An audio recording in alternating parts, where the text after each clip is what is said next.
Welcome to the Birthplace of Country Music's virtual story time. I'm Amy, and today we're going to read How Chipmunk Got His Stripes, based on a Native American folktale and written by Joseph and James Bruchac and illustrated by Jose Aruego and Ariane Dewey. Special thanks to Penguin Random House, who gave permission for us to share this book with you.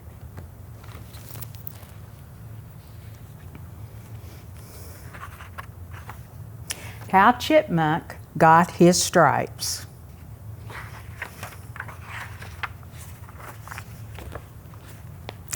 One autumn day long ago, Bear was out walking. As he walked, he began to brag. I am Bear. I'm the biggest of all animals. Yes, I am. I am Bear. I'm the strongest of all the animals. Yes, I am. I am Bear. I'm the loudest of all the animals.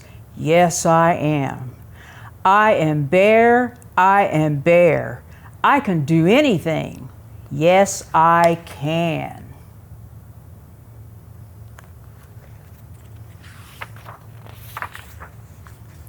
As soon as Bear said those words, a little voice spoke up from the ground.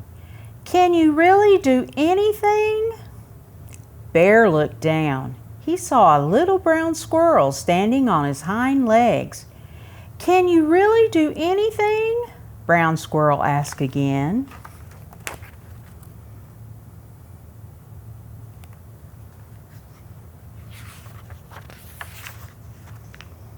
Bear stood up very tall. I am Bear. I can do anything. Yes, I can. Can you tell the sun not to rise tomorrow morning? Brown Squirrel asked. I have never tried that before, but I am Bear. I can do that. Yes, I can.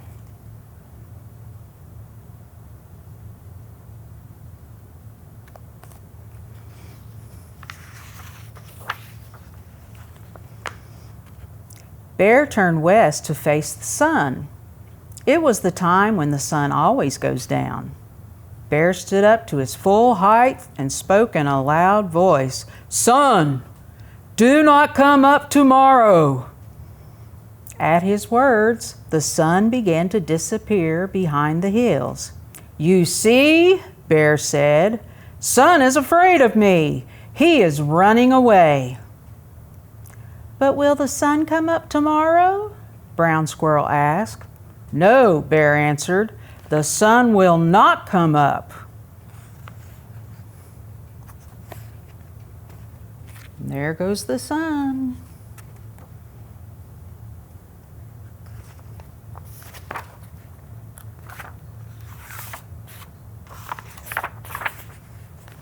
The bear turned to face east, the direction where the sun used to always come up. He sat down. Little Brown Squirrel sat down beside him. All that night they did not sleep. All that night Bear kept saying these words. The sun will not come up, humph. The sun will not come up, humph. But as the night went on, Little Brown Squirrel began to say something too. He said these words. The sun is going to rise. Oh, the sun is going to rise. Oh.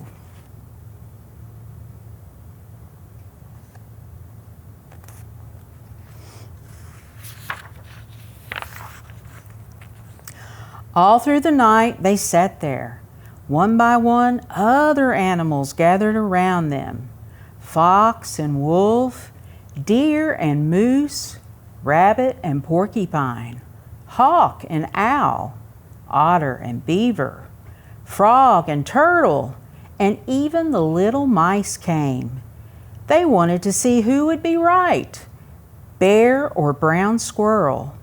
This is what the other animals heard. The sun will not come up, humph. The sun is going to rise, woo. The sun will not come up, Hump!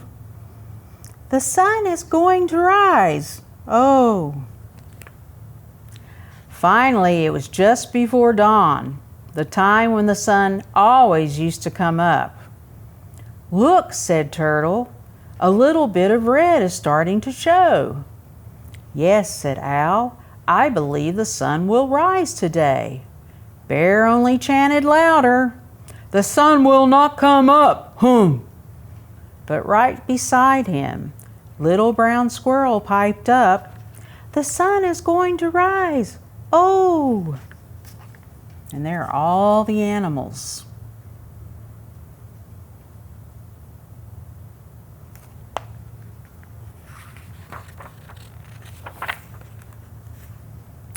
And what do you think happened? The sun came up, that's right. The birds sang their welcoming songs. The bright light of the new day spread over the land. Everyone was happy, except for, who do you think wasn't happy? Except for one animal. That animal was Bear. He sat there with his head down and a grumpy look on his face.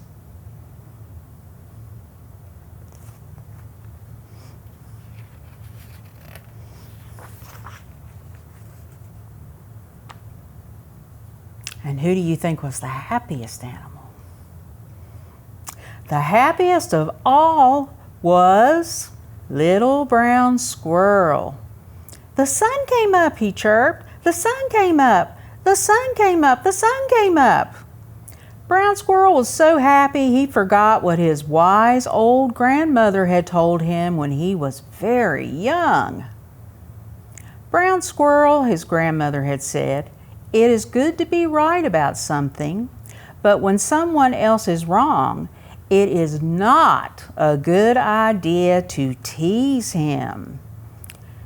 Now, Little Brown Squirrel began to tease Bear.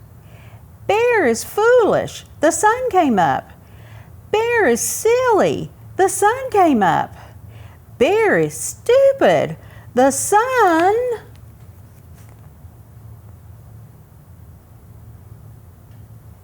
What do you think Bear is going to do? Let's turn the page and see.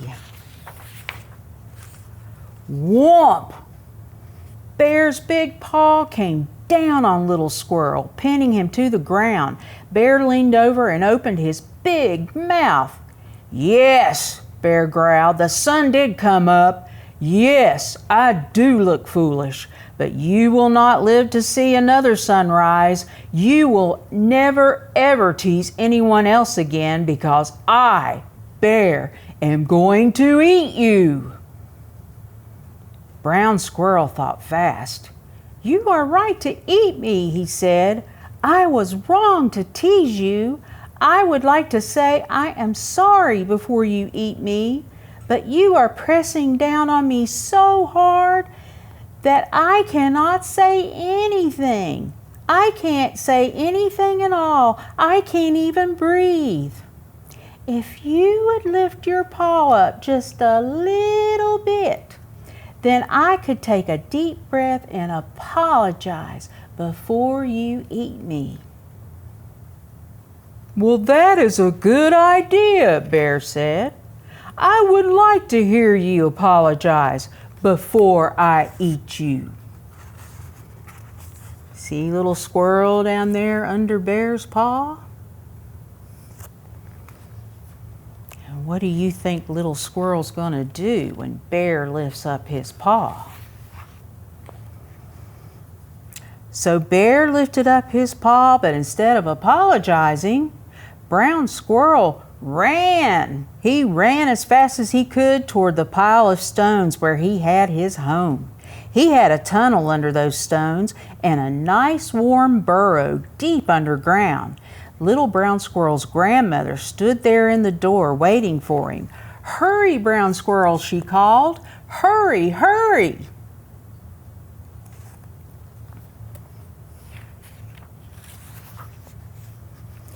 Little Brown Squirrel dove for the door to his home, but Bear was faster than he looked. He grabbed for Little Brown Squirrel with his big paw. Bear's long, sharp claws scratched Brown Squirrel's back from the top of his head to the tip of his tail.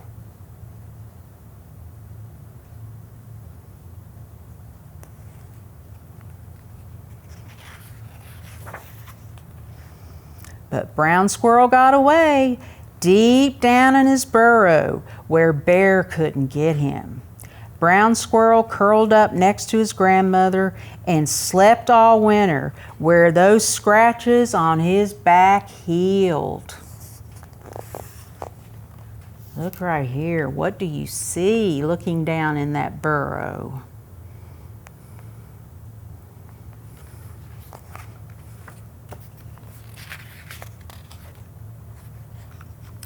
When spring came again, Little Brown Squirrel came out of his hole and looked at himself.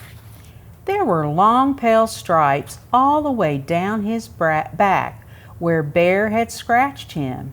He was Brown Squirrel no longer. He was now Chipmunk, the striped one.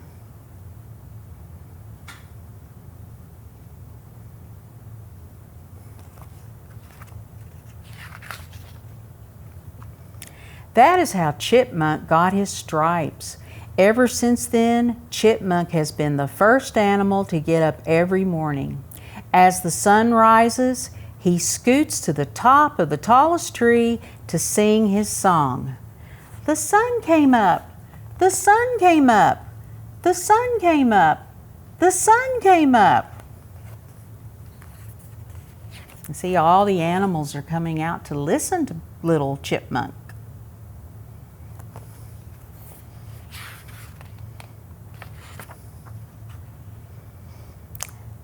And ever since then, Bear has been the last animal to get up. He doesn't like to hear Chipmunks Song. It reminds him, as it reminds us all, that no one, not even Bear, can do everything.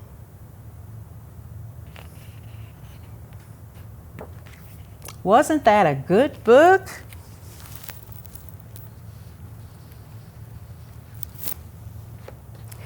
We hoped you enjoyed reading with us today and that it made you want to read more and more books. Special thanks once again to Penguin Random House for permission to share how Chipmunk got his stripes with you. And finally, a big thank you for being with us today during the Birthplace of Country Music Museum's virtual story time and for your support of the Birthplace of Country Music Museum. We'll be back on February 19th with a new book to read together. Stay tuned. We have a fun word or reading activity for you.